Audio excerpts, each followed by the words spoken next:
Dear listeners, this week's Hedra begins with the words Vayigash Elav Yehuda, Vayomer Bi'adoni, that after Binyamin was caught on the basis of a false accusation that the stolen cup of Pharaoh was in his sack, and brothers had no justification to explain his act of apparent thievery. Yehuda approached Yosef and made a heartwarming plea for the liberation of Benjamin. The question is, why does the Torah say Vayigash Elav Yehuda, that Yehuda approached Yosef?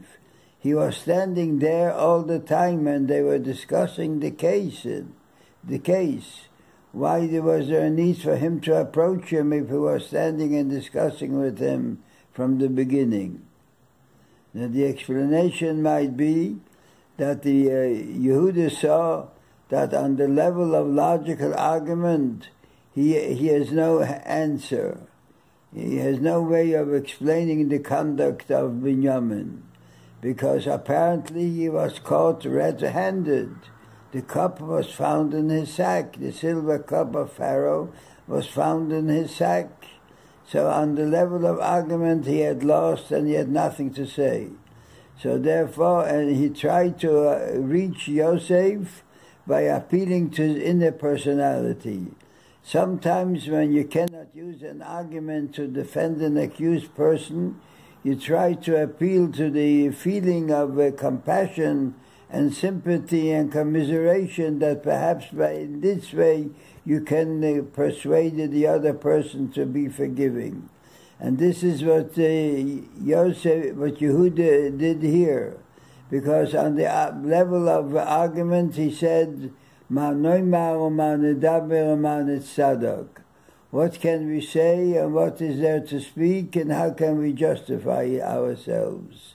Nevertheless, it seems that Yehuda felt that deeper than, in spite of the harsh outer appearance of Yosef and his superficial strictness, he felt that there was a core of humanity and kindness deep within the personality of Yosef.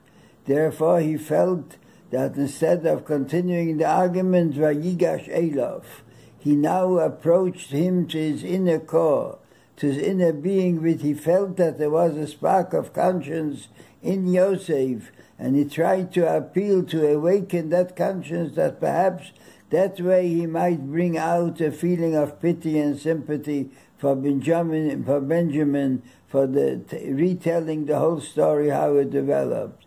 Because it happens quite often that when you cannot persuade a person by logical argument, you appeal to his feeling of humanity and kindness, which is stronger than logical argument. So this is what the Torah tells us here. Vayigash Elav Yehuda. Yehuda, physically he was standing there, but here he tried to appeal to his inner core, to this inner being of Yosef, Vayigash Elav Yehuda, and he really succeeded by awakening the feeling of brotherhood in him, and he admitted who he was, that he was their brother. And that is why it says Vayigash Elav. And generally we ought to know that even in the outer appearance, sometimes a person may seem to be harsh and impossible to awaken in him the feeling of spirituality and religion, but by appealing to his inner core, which is sometimes deeply buried within the personality, you can awaken the inner feeling and change the whole attitude of the individual to whom you're speaking. Thank you very much and have a very good Shabbos.